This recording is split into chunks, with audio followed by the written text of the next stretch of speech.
Welcome here to Bad Copy War Day, and we were against Jedi Council. We lost 69 to 67, and going right into it with our first replay is hashtag swag, and he has the most heroic attack from our clan, and as you can see, he's doing an all dragon attack with 3 rage spells. He starts off by placing some drags around the outside and layering, that's a terrible word. Don't ever say that again. So he places down a rage up by that first level 4 air defense. Now, he has 2 level 5 air defenses on the middle of the base, so he's going to have to go around those pretty quickly. So here comes the clan castle troops, just a bunch of archers, so that should be no problem for the dragon splash damage. Now the dragons are inside the core of the base, and they got the town hall with ease underneath that rage spell. And now here goes the air defenses. Once the air defenses are down, it's game over. All he has to do is fight against the clock with, what does he have? 5 dragons now? 5? Yeah, 5 dragons. 5. Should be no problem, even with the air bombs and seeking air mines that are lurking throughout the rest of the base. Now look at the bottom of this guy's base. He has his wizard tower surrounded by collectors and barracks. I have yet to see that, and that's kind of funny, but I don't know if that's been working for him in the past, but definitely not in this war, because Swag just went in and destroyed him.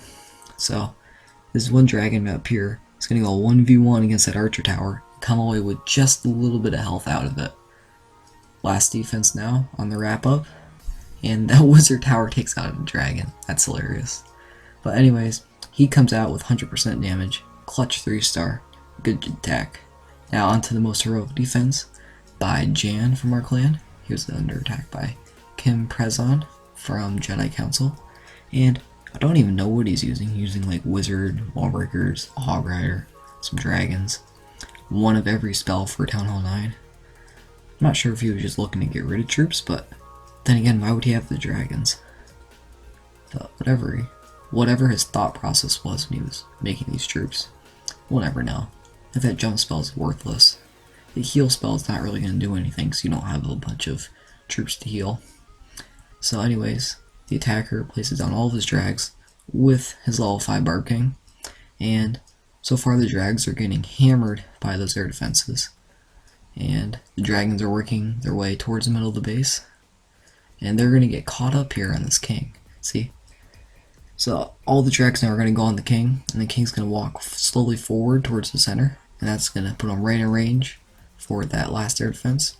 Places down a rage spell, and all the dragons that were inside the rage spell are going to die almost immediately, leaving him with 1 dragon left, and his king just went down, so it's just this 1 dragon. So right now he's in panic mode.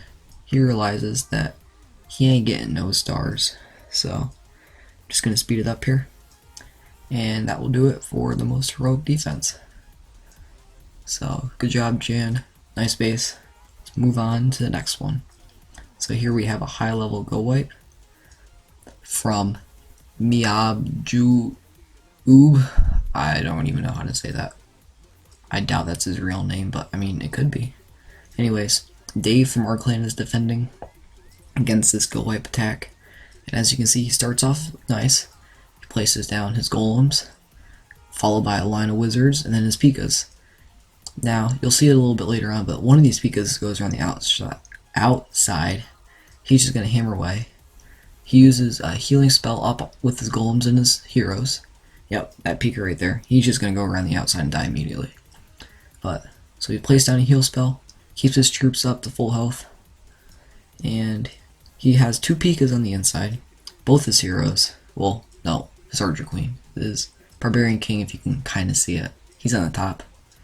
But he's going in. He still has a freeze and 2 rage. So we'll see what happens. Those are the new level 7 archers, by the way. Those arrows are so cool looking. Can't wait to have those. He places a rage spell on the outside of the core to get his Pikas in there. And he's going to use that freeze in the Inferno Tower, so that way he only has to deal with 1 of them. And against a bunch of golems and Pikas, that Inferno Tower is basically done. There goes both of those. Places a rage spell to deal with the Teslas. And he is just doing clockwork around this base. Barely any defense is left. There's 2 cannons on the bottom. 1 cannon, 2 cannons on the top, my bad. Well, okay. Now there's only 1 cannon on the top. So the Archer Queen down here is getting demolished by those 2 cannons. They're gone. But it doesn't matter, because he still has, what is that, 1 golem? 1 golem and a golemite? I think so. 2 P.I.K.A.s, and his Barb King, and a ton of wizards and barbarians, and a couple archers. So, right now, the attacker's feeling pretty good. He knows he's probably going to get the 3-star. He's just fighting the clock. And, see, that P.I.K.A. that went shopping before, he opened up a wall segment for these other 2 P.I.K.A.s to come right in there and slam on that cannon. Which, I mean, does pretty good, but I'm not sure how much time was actually left when he finishes 3-star. But that was a very good raid. And on to the last raid, which is from Dave from our clan. It's a high level Go Wee Wee. Now, I'm not sure if you would consider this high level, since his golems and his witches are both level 1, and his Archer Queen doesn't even have the ability, but still, it's a lot higher level than I am right now. So he's going in, has his golems down, lured out the clan council troops, placed all his witches, so that the skeletons will go ham on the troops, places a heal spell so the witches don't die to the mortar, and here goes in all of his wizards, his wall breakers, his heroes. He's just dumping everything down, including another rage and a heal. Now he uses the Barb King's ability right away, and I mean, it does make him go faster, but rage on rage, it doesn't stack, so if he were to do this right over again, I think that he would have held back on that, but we'll see how this raid goes. So right now he's fighting his way into the core. He has like 5 wizards on the town hall underneath a rage spell. That's going down right away. So he broke his way into the core, but as you can see, none of his witches are left alive, so he's going to be fighting for a 3-star here. We'll see if he can get it. His golem up top is doing a fine job of distracting the defenses. And here we go. Golem up top is about to get destroyed. Break to the golemites. Archer Queen's about to be taken down. Oh, but she's saved. Now the Barb King is tanking from that crossbow, but he gets taken down. Now it's just the Barbarian King and the Skeleton. He knows he's not getting the 50. He knows he's not getting the 100%, but he did a really good job. 70 total damage, and you can't complain about that one. So that about sums up the replays for this war. It was a tough war. We lost in the final like 8 minutes. It was really stressful, but we put up a good fight. We had more attacks than them, so they did a great job, and it's just something to learn from. Thank you guys for watching. Stay tuned for the next one.